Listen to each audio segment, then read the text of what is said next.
С вами традиционный урок. Мы находимся с вами, как вы знаете, в нашем любимом постоянно музее, куда мы очень часто с вами ходим на выставки, да, на различные экспозиции. Вот. Сегодня мы с вами проводим вот такой этноурок, где мы с вами будем разбирать убранство юрты.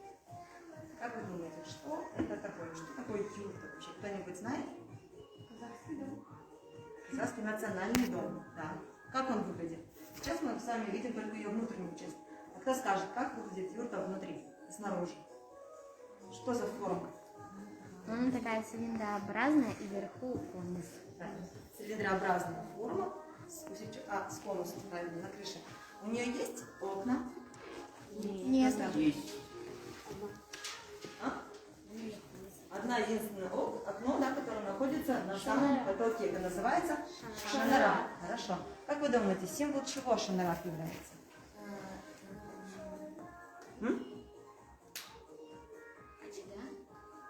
Именно очага, единство, да, он имеет круглую форму с решетчатыми, да, пересечениями. Хорошо. Юрта у нас также состоит помимо шанрака, который находится в самом верху, да, то есть это единственное окно и источник света и вентиляции, да, в тех древних домах.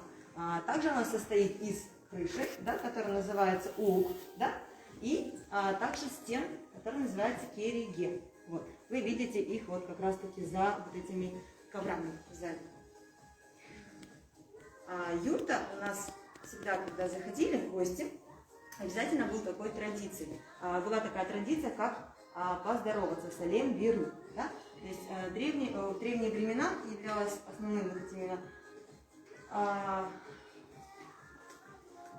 основная традиция это салем виру, да? То есть что символизировало поклониться, поздороваться с хозяевами дома. И очень такой, можно сказать, хитрый народ, да, которые продумали дома, именно отверстия дома с двери, сделали пониже, для того, чтобы человек, заходящий в дом, мог сразу же наклониться и поздороваться с гостями, да, и с хозяевами дома. Вот. Юрта у нас делилась на две части, это у нас женское крыло и мужское крыло. Женское крыло обычно у нас являлось с правой стороны дома, где являлись все абсолютно женские атрибуты здания дома, где хранилась вся посуда и женские одежды. Левая сторона же символизировала больше мужскую часть, где хранились все оружие, инструменты и мужские вещи. Так вот, изображая юрту, обязательно, мы знаем с вами, что она является цилиндрической формой, обязательно перед тем, как нарисовать ее, мы с вами рисуем вот такую овальную форму. Вот так. Вот таким вот образом, да? И определяем ему стеночки. Мы с вами рисуем так, как пол юрты. Определяем его только половиночку. Для себя можете вот таким образом отметить. Переднюю часть мы с вами вот таким образом сотрем.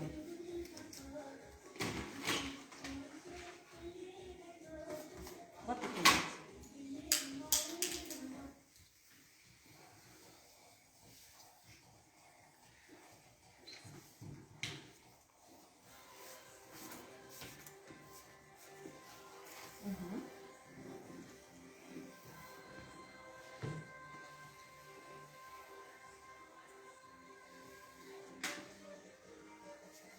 Все готовы?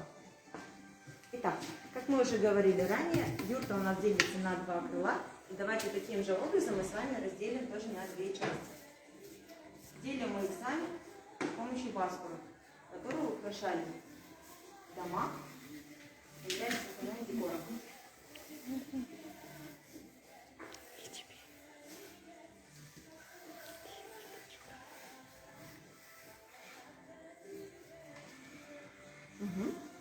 Далее.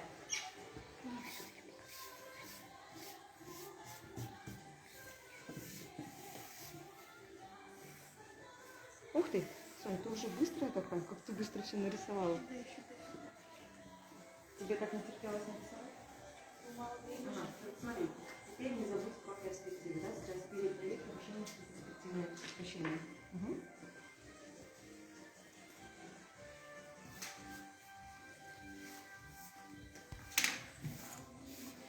Теперь нам нужно с вами расположить обязательно традиционные предметы быта казахского народа. Это первым делом, если сейчас мы имеем вами в домах, в интерьерах это шкафы, различные высокие столы, комоды и так далее, то в то время все вещи складывали в сундуки, вот, где хранились все абсолютно вкусности, сладости, продукты питания, также вся посуда в шкафчиках небольших, да, и также вещи вкладывались. Для того, чтобы изобразить с вами вот эти предметы правильно, мы с вами накладываем еще раз, еще одну дугу по периметру нашей юбки. Вот таким вот образом. И вот вдоль вот этой линии мы с вами располагаем сундуки, которые находятся у нас в питании.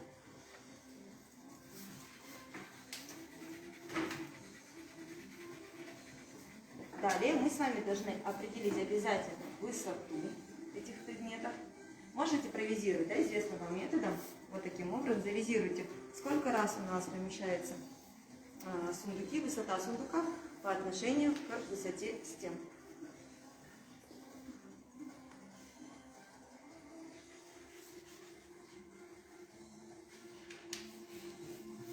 Сколько раз, кто мне скажет? Это мы замерили сейчас большие, да, сундуки? Или маленькие? Большой сундук, высота помещается 1,3. 1,3. Это вы замеряли который? Большой. Сейчас большой. Да. А давайте с вами сейчас замерим вот эти, наверное, два сундука вместе и посмотрим, сколько раз помещается в общую высоту. 2. Как 2 не может быть? 1,5. 2,3, да, где-то так. Или где-то, может быть, даже 2,5. То есть мы определяем с вами такую высоту, которая будет вот у нас раз, два, три, да, чуть повыше, да? Вот и сделали. То есть общая высота в данном случае у нас это максимум высота наших всех сундуков. И далее смотрим, сколько раз у нас делится большой сундук и маленький сундук.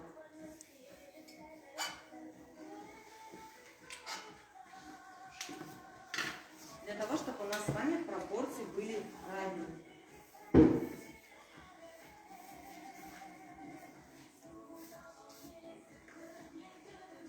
Насколько меньше маленький сундук по отношению к большому сундуку?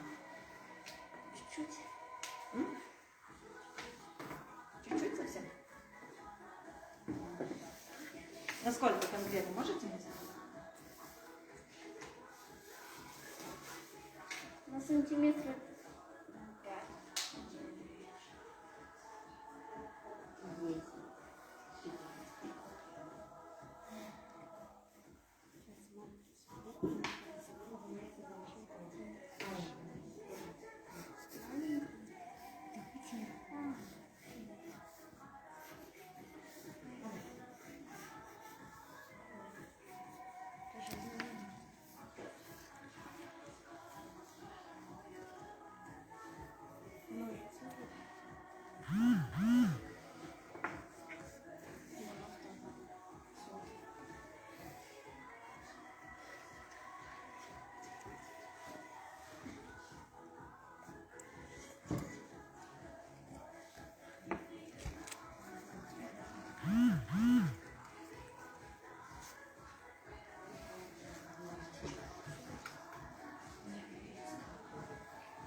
Справились?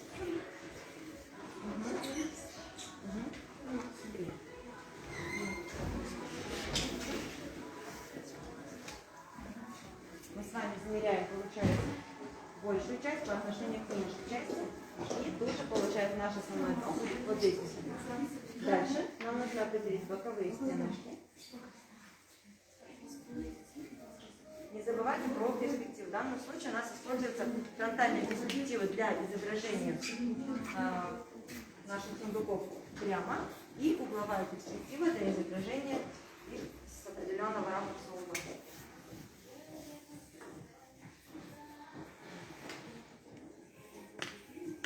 Если вы рисуете сундуки прямо, то не забывайте о том, что у нас сокращают только все в одну точку.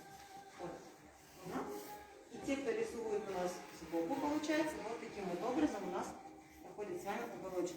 Обязательно замеряйте, чтобы у нас уходили углы в перспективу.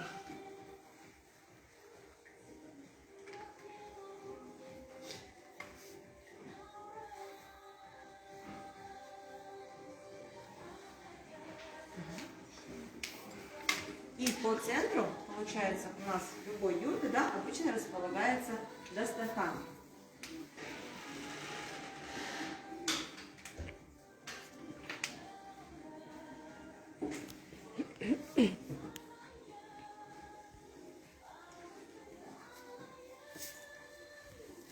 Скажи, пожалуйста, как тебя зовут? Соня.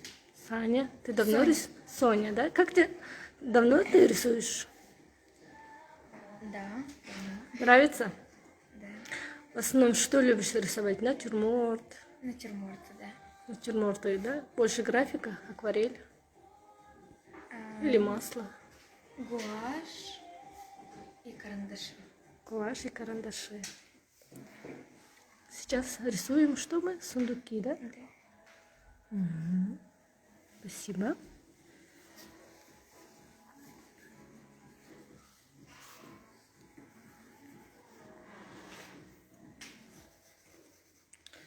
Senin есімің кім? Менің есімім Гаухар. Гаухар. Сен бұл студияға қашаннан бері келіп жүрсің? Мен Қанша ай болды ма, или бірнеше жыл келесің ба? жоқ, мен осы жылы келдім. Биыл келдің, иә? Иә. Ұнай ма саған сурет салған? Я маған өте ұнайды. Мгм.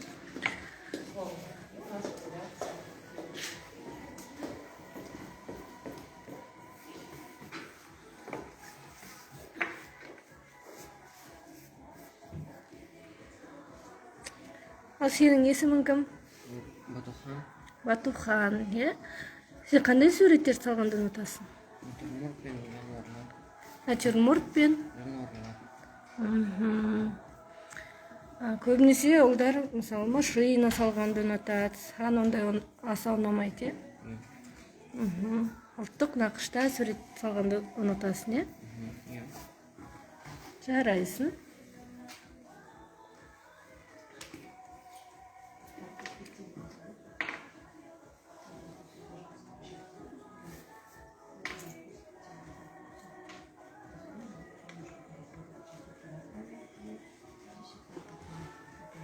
Здесь точно так же. Не забывай, что у тебя, смотри, помнишь, мы рисовали с тобой эту линию? Вот эту линию у тебя должны быть дальше. Понимаешь, вот эту линию, как у тебя будет. Все линии будут как раз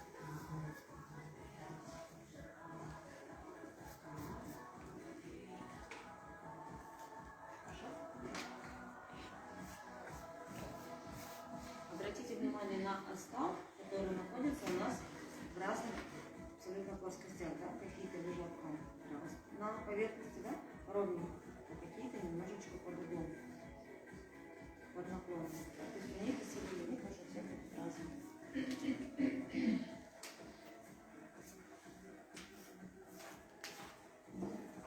Не забывайте замерять пропорции, то есть чтобы у нас состав не получился слишком крупный по отношению к дастархану.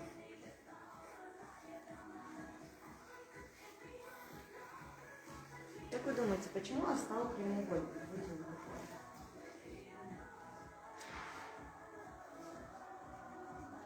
Есть какие-то предположения? Чтобы когда едят, чтобы все достали. Угу.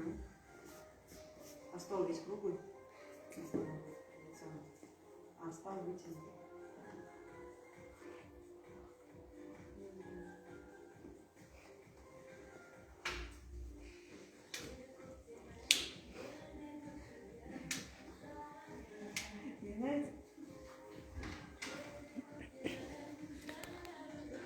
Наруто Лаповна, можно к вам обратиться? Расскажите, пожалуйста, про свою студию «Гранат». Когда вы его открыли? Какие интересы детей сейчас? Что они любят рисовать в основном? Наша студия существует уже более 4 лет. Занимаемся мы по классическому методу обучения, то есть это традиционные уроки рисования, живописи, скульптуры, гончарного искусства и прикладного искусства. Современные дети, конечно же, интересуются современными течениями, то есть это аниме, различные комиксы, используя различные приложения, вот, так же как графические, так же и традиционно на бумаге. Но в нашей студии они учатся все-таки основным базовым знаниям, вот, то, что должен знать каждый любой художник. Спасибо большое.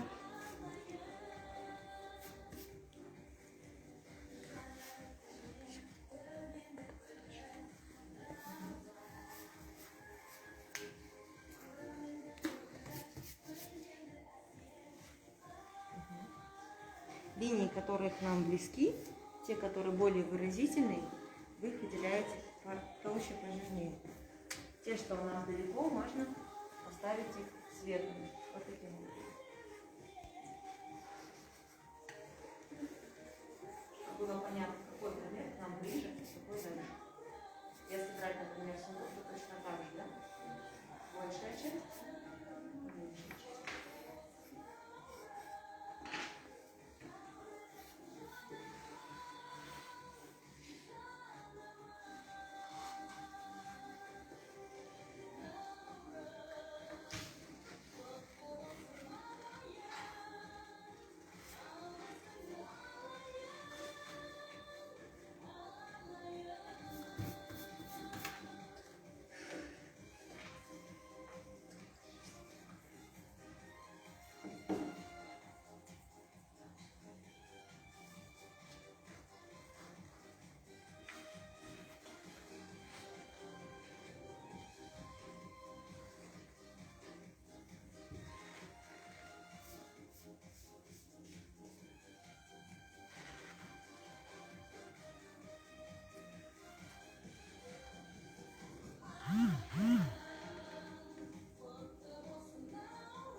Изображаете одежду, старайтесь изображать одно неотрывное линию, как мы с вами учились по технике скетчинга.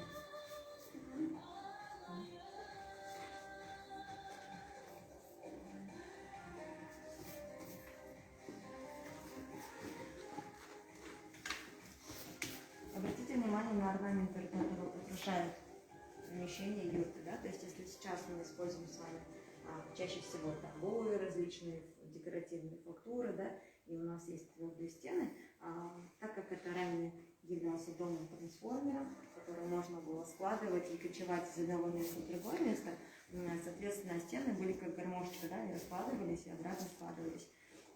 И стены для утепления и для его украшений обязательно обрамлялись шерстяными коврами, да, которые назывались текемир, и обязательно украшались орнаментами. Чаще всего использовался орнамент, это зооморфный.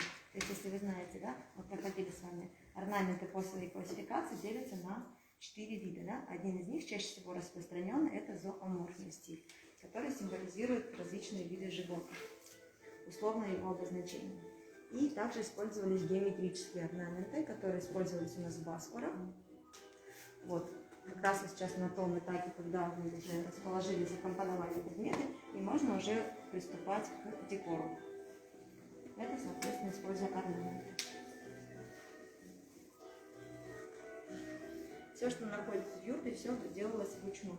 То есть раньше ремесленный вид искусства всегда был очень развит. Больше, чем сейчас. Сейчас мы все автоматизированы, делаем это все машины, и заводы. Раньше все это делалось вручную.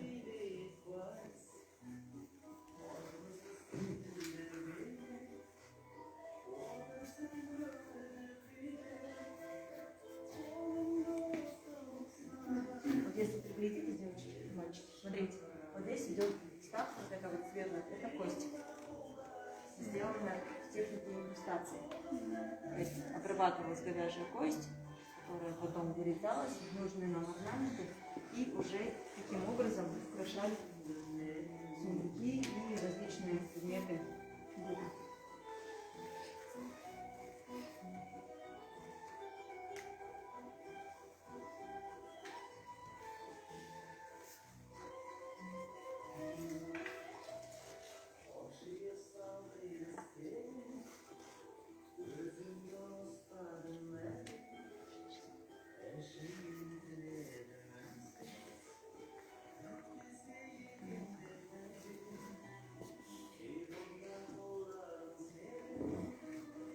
Большинство, я вижу, уже нарисовали, да? Оставшуюся часть работы в цвете мы с вами продолжим на занятиях в студии. Давайте сейчас подведем итоги. Скажите, пожалуйста, что вы сегодня изобразили? Что вы сегодня узнали?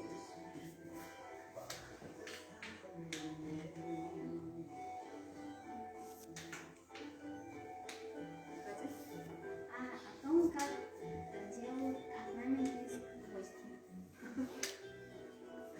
Что можно ими также украшать, да? То есть использовался в быту не только дерево, металл, кожа, мышцы и кость. Что раньше можно было, что раньше все делали сами, все везде. Конечно. И потому что ребенок бывает как раз форма, можно приезжать на стены складывать. Вот посмотрите назад, картины, видите? А также длинные юбки. Сейчас мы такие можем встретить только в основном на праздниках Наурыз, на площади, как идут массовые гуляния. А раньше таких домов уже не было. Праздничная юбка считалась белой. То есть специально в праздники, в какое-то мероприятие обязательно надевали сверху белое покрытие. Ну, молодцы.